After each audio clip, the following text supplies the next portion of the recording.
Hi everyone, knowledge group पे मैं प्रियंका आपका स्वागत करती हूँ। और जैसा कि हमारा यूपी टेट में यानी प्राइमरी स्कूल के लिए ग्रामर का सेक्शन आपके लिए लेके आई हूँ, ठीक है, जिसमें हमारा जो चल रहा है चैप्टर ये है काइंड ऑफ एडवर्ब्स, ठीक है।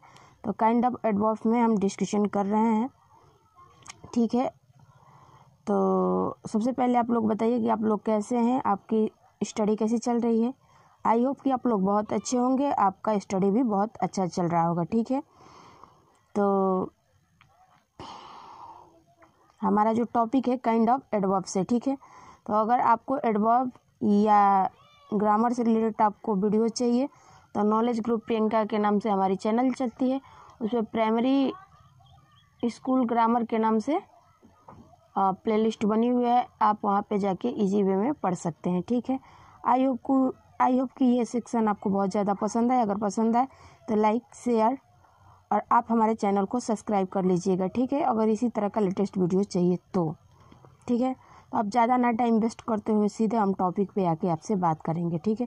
तो आज का जो एडवर्ब्स में हम पढ़ेंगे use of some important adverbs, मतलब एडवर्ब में कुछ वर्ड है जिनका यूज़ होता है, ठीक है, उसके बारे में हम डिस्कशन करेंगे, ठीक है।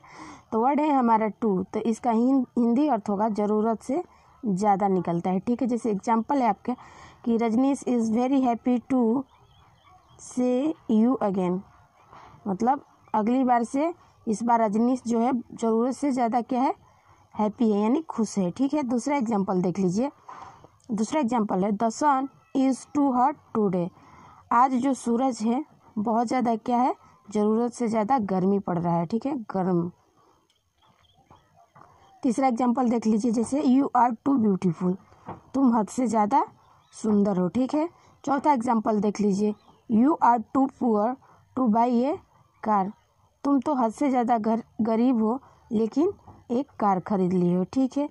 तो आपके साथ में टू का अर्थ जो होता है ज़रूरत से ज़्यादा, और इसके एग्जांपल आपको डिस्कशन की। आई होप कि आपको अच्छे से समझ में आ गया होगा। अब आगे बात कर ले कि आगे हम एडवर्ब में जानेंगे कि कौन सा वर्ड है, ठीक है। तो आइए देख लेते हैं। अगला वर्ड है रिमूव ऑफ टू। तो दूसरा जो है रिमूव ऑफ टू के बात करेंगे। तो यहाँ पे टू का अर्थ जो निकलेगा आवश्यकता से अधिक, मतलब एग्जाम्पल देख लीजिए, राकेश इज टू लेजी, यानी राकेश जो है आवश्यकता से ज़्यादा आलसी है, ठीक है। दूसरा एग्जांपल बात कर ले कि सी इज़ टू फैट, वह आवश्यकता से ज़्यादा मोटी है। जैसे बबीता इज़ वेरी टॉल, तो वेरी का ना यूज़ करके हम किसका यूज़ करेंगे, तो टू का। तो टू का यूज़ करेंगे तो हमारा सेंटेंस करेक्ट हो जाएगा, यानी बबीता आवश्यकता से ज़्यादा लंबी है, ठीक है। चौथा बात कर ले कि सुमन रन्स टू फास्ट, सुमन जो है आवश्यकता से ज़्यादा तेज दौड़ती है, ठीक है। तो हमने एडवर्ब में टू से रिलेटेड आपके साथ एग्जांपल डिस्कशन की। आई होप कि ये भी आपको समझ में आ चुका होगा, ठीक है। आगे बात कर ले, आगे हम बात करेंगे तो ये है तीसरा वर्ड आपका वेरी, ठीक है, वेरी वेरी वेरी मच, ठीक है। तो इसका अर्थ होता है एडवर्ब में बहुत ज़्यादा निकलता है। क्या निकलता है, तो आपका निकलता है बहुत ज़्यादा। अब बात कर लेते हैं थोड़ा इनसे रिलेटेड। वेरी तथा मच दोनों का अर्थ है बहुत, लेकिन वेरी का प्रयोग जो है पॉजिटिव डिग्री एडजेक्टिव के साथ तथा मच का प्रयोग कंपैरेटिव डिग्री एडजेक्टिव के साथ करते हैं, ठीक है। आगे बात कर ले इससे एग्जाम्पल, ठीक है, रिलेटेड। तो आइए एग्जाम्पल से हम कंफर्म कर लेते हैं। तो जैसे एग्जाम्पल है आपका कि my friend is much strong, तो मच का यूज़ नहीं होगा क्योंकि यहाँ पे फ्रेंड की बात हो रही है। तो हम यहाँ पे यूज जो करेंगे, यहाँ पे जो फ्रेंड हो जाएगा वो आपका हो जाएगा पॉजिटिव डिग्री ऑफ एडजेक्टिव, तो हम यहाँ पे वेरी का यूज़ करेंगे, ठीक है। तो इसका अर्थ होगा कि मेरा मित्र बहुत ज़्यादा मजबूत है, ठीक है। दूसरा एग्जांपल बात कर ले, जैसे सुमित इज़ मच इंटेलिजेंट, तो देख लीजिए सुमित जो भी हो जा रहा है पॉजिटिव डिग्री ऑफ एडजेक्टिव हो रहा है, तो इसके साथ हम वेरी का यूज़ करेंगे, ना कि मच का। अगर मच का करेंगे तो हमारा सेंटेंस गलत हो जाएगा, ठीक है। तो हमारा करेक्ट सेंटेंस बनेगा कि Sumit is very intelligent, Sumit जो है बहुत ज़्यादा तेज है, ठीक है। या बुद्धिमान भी कह सकते हैं आप, ठीक है। तीसरा एग्जाम्पल देख लीजिए। तीसरा है Rakesh is very stronger then Sanjay. तो इसका अर्थ होगा कि तो देख लीजिए इसमें भी वेरी का यूज़ ना होके मच का होगा, क्योंकि यहाँ पे दो व्यक्ति की बात हो रही है। तो जब दो व्यक्ति की बात हो रहा है तो यहाँ पे जो यूज होगा आपका कंपैरेटिव डिग्री या फिर एडजेक्टिव हो जाएगा। तो यूज होगा आपका मच का। तो हमारा करेक्ट सेंटेंस बनेगा कि Rakesh is much stronger then Sanjay. Rakesh जो है संजय के अपेक्षा ज़्यादा मजबूत है, ठीक है। तो आपने समझा एडवर्ब में वेरी मच का यूज कैसे करते हैं, ठीक है। चौथा एग्जाम्पल है जैसे she is very more beautiful than her sister, ठीक है। तो वेरी का यूज़ ना होगी, किसका यूज़ होगा, तो मच का यूज़ होगा। तो हमारा सेंटेंस बनेगा आपका कि she is much more beautiful than her sister, ठीक है। तो इसमें नोट है, तो थोड़ा देख लेते हैं कि नोट का क्या यूज़ है।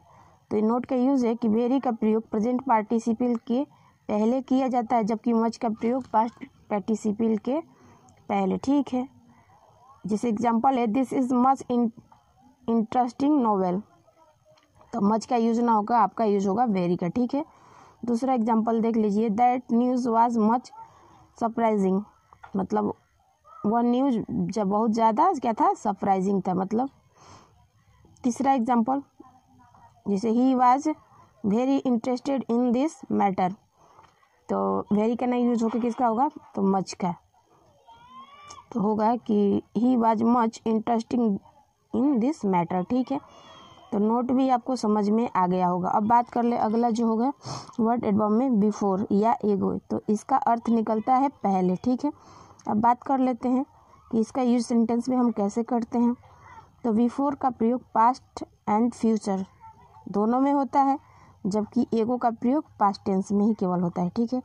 जैसे एग्जांपल है आपका कि she will give to me before her appointment, ठीक है।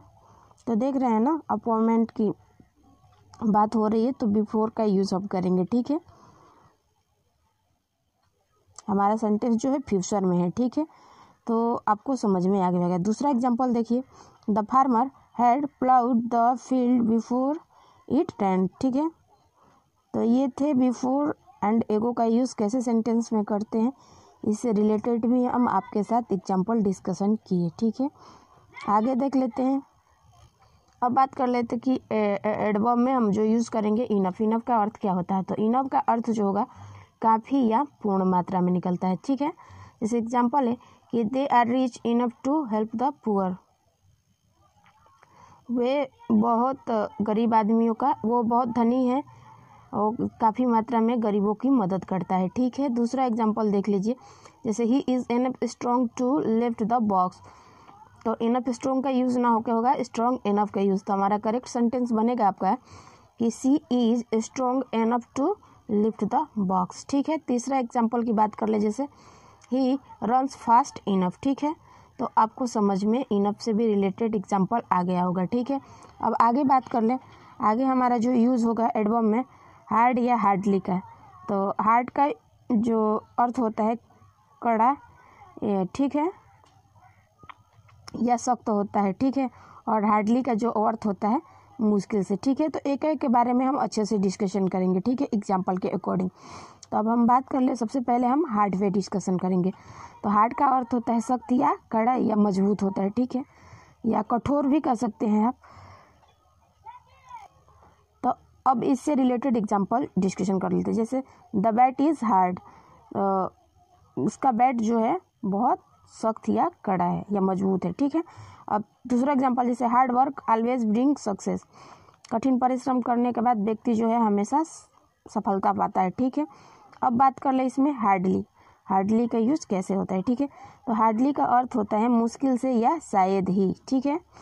तो बात कर ले इसका एग्जाम्पल जैसे he could hardly solve the problem, वह मुश्किल से ही या शायद ही अपनी समस्या को सॉल्व कर पाए, ठीक है।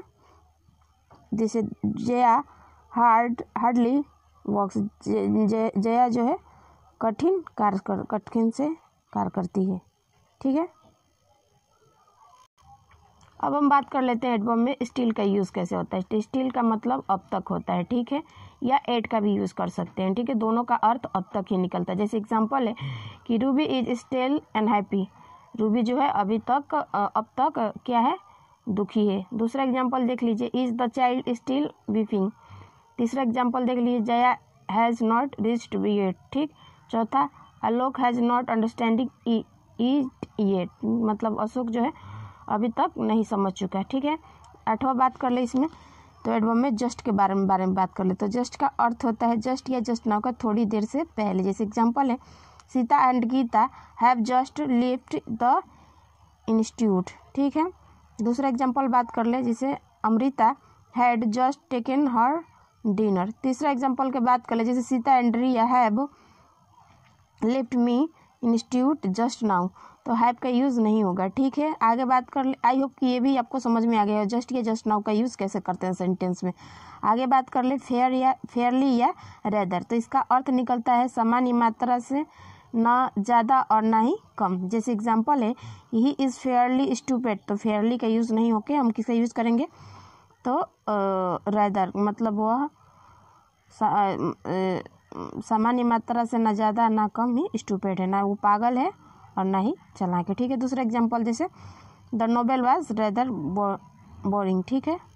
अगला एग्जांपल बात कर ले, जैसे सी इज़ फेयरली क्लेवर, ये तो फेयरली का यूज़ ना करके रेदर का यूज़ करेंगे, ठीक है। जैसे सी इज़ रेदर क्लेवर, वह ना तो चालाकी है ना ही वो पागल है, ठीक है। अब बात कर लेते हैं एडवर्ब में कि लेट या लेटली का यूज़ कैसे करते हैं। तो इसका अर्थ होता है देर या समय के बाद, ठीक है। जैसे example, Rakesh is late, Rakesh जो है देर से है, ठीक है। दूसरा example, the boss was late, boss जो है लेट है, ठीक है। तीसरा एग्जांपल, जैसे द बॉस कम लेट, आज जो है बस जो है देर से आई, ठीक है। चौथा, सी अराइव लेट, वह देर से पहुंची, ठीक है। चौथा, Riya has not meet her brother lately, Riya देर से पहुंची तो अपने भाई से नहीं मिल पाई, ठीक है। आगे बात कर लें, एंड ये लास्ट वर्ड होगा आज एडवर्ब में, जैसे नियरली या ऑलमोस्ट का यूज किस सेंस में करते हैं, ठीक है। तो इसका यूज़ होता है, इसका अर्थ होता है करीब करीब या लगभग, ठीक है। जैसे एग्जांपल है कि देयर वेयर ऑलमोस्ट 500, ठीक है, स्टूडेंट है देयर। दूसरा एग्जांपल है, जैसे I have almost finished my work, मैं लगभग अपना काम जो है फिनिश कर चुका हूँ, यानी ख़त्म कर चुका हूँ, ठीक है। तीसरा एग्जांपल बात कर ले कि I have nearly finished my work, मैं करीब करीब अपना काम कर चुका हूँ, ठीक है। तो आपने सीखा कि एडवर्ब में कुछ वर्ड होते हैं जिनका हम यूज कैसे करते हैं, ठीक है। तो ये आज की वीडियो यहीं तक। आई होप कि ये सेक्शन आपको बहुत ज़्यादा पसंद आए। अगर पसंद आए तो लाइक, शेयर, कमेंट, आप हमारे चैनल को सब्सक्राइब करिएगा।